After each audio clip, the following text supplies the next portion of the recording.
एक बार एक सम्राट का वजीर मर जाता है जो कि बहुत ही ज्यादा बुद्धिमान और ईमानदार होता है, लेकिन उसकी अचानक ही मौत हो जाती है। राज्य बहुत ज्यादा बड़ा होता है, इसलिए सम्राट को एक नए वजीर की जरूरत होती है जो कि दूरदृष्टि रखता हो और बहुत ही ज्यादा बुद्धिमान हो। इसीलिए पूरे राज्य में बुद्धिमान व्यक्तियों की छानबीन शुरू कर दी जाती है। सभी लोगों की परीक्षाएं ली जाती हैं और उनमें से सभी बुद्धिमान व्यक्ति को निकाला जाता है। इसके आगे और भी परीक्षाएं ली जाती हैं और तरह तरह की परीक्षाएं पास करने के बाद 3 सबसे बुद्धिमान व्यक्ति सामने आते हैं। इसके बाद इन तीनों व्यक्तियों को राजधानी लाया जाता है ताकि सम्राट इनकी आखिरी परीक्षा ले सके। इनको एक रूम में रखा जाता है और सम्राट के द्वारा ये घोषणा की जाती है कि कल इन तीनों व्यक्तियों की अंतिम परीक्षा ली जाएगी और जो भी उस अंतिम परीक्षा में जीतेगा उसको ही इस राज्य का वजीर घोषित कर दिया जाएगा। लेकिन शाम होते होते पूरी राजधानी में ये बात फैल जाती है कि सम्राट कौन सी परीक्षा लेने वाले हैं और सभी महानगरों में इसके बारे में बात चलने लग जाती है।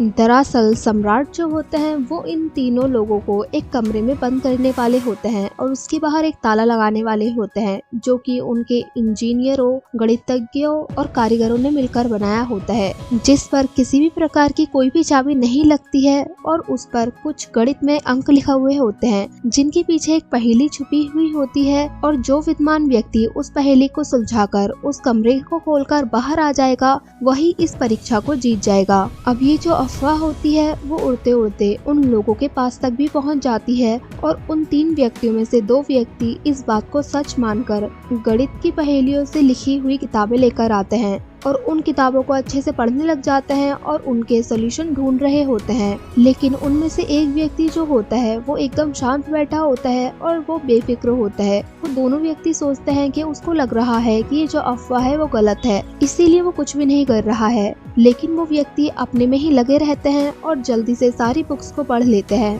और अगले दिन ऐसा ही होता है और जो सम्राट होते हैं वो उन तीनों व्यक्तियों को एक कमरे में बंद कर देते हैं और वो जो 2 व्यक्ति होते हैं वो अपने साथ कुछ किताबें भी लेकर आ जाते हैं। अब वो दोनों व्यक्ति जो होते हैं वो जल्दी से उन नंबर्स को किसी पेपर पर नोट करते हैं और उन किताबों में से उस पहेली को सुलझाने लग जाते हैं। लेकिन जो तीसरा व्यक्ति होता है वो एक कोने में जाकर बैठ जाता है और बहुत ही शांत लग रहा होता है और उसके अंदर चिंता का बिल्कुल भी भाव नहीं होता। अब वो दोनों व्यक्ति सोचते हैं कि इसने तो अभी से ही हार मान ली है और ये तो कुछ कर भी नहीं रहा है और वो उस व्यक्ति पर ध्यान नहीं देते और अपने ही काम में लगे हुए होते हैं। अब वो जो तीसरा व्यक्ति होता है वो शांत मन से सब कुछ देख रहा होता है और कुछ सोच रहा होता है। इसके बाद वो उठता है और दरवाजे को धक्का देता है तो वो दरवाजा खुल जाता है और वो बाहर चले जाता है। अब कुछ समय के बाद जो सम्राट होता है वो उस व्यक्ति के साथ उसी कमरे में आते हैं और वो उन लोगों को डांटते हुए कहता है कि बंद करो ये किताबें। अब वो दोनों व्यक्ति ये देखकर हैरान रह जाते हैं कि आखिर ये तीसरा व्यक्ति बाहर कैसे गया,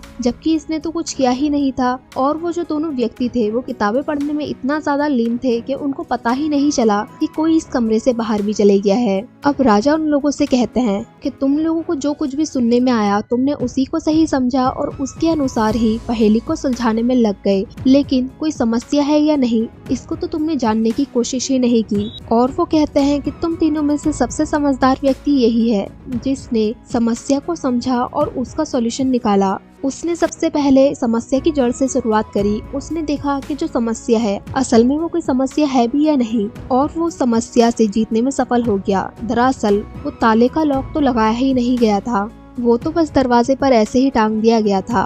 अब जो राजा होते हैं वो उस व्यक्ति की बुद्धिमानी से इतना ज्यादा खुश हो जाते हैं कि उसको अपना वजीर घोषित कर देते हैं। तो दोस्तों इस कहानी से हमें यही शिक्षा मिलती है कि जो समस्याएं हमें दिखाई देती हैं जरूरी नहीं है कि वो इतनी ही ज्यादा जटिल हो, बस हमें उनको देखने का नजरिया आना चाहिए। हो सकता है जिसको हम इतनी बड़ी समस्या समझ रहे हैं असल में वो समस्या हो ही ना, बस हमारे दिमाग ने उस समस्या को ज्यादा बड़ा करके समझ लिया हो। तो अगली बार अगर आपके सामने कोई समस्या आए तो आप अच्छे से समझने की कोशिश करें कि क्या ये सच में इतना बड़ी कोई परेशानी है जिसको आप सॉल्व भी नहीं कर सकते, या ये कोई तुच्छ सी समस्या है जिसको आपके दिमाग ने इतना बड़ा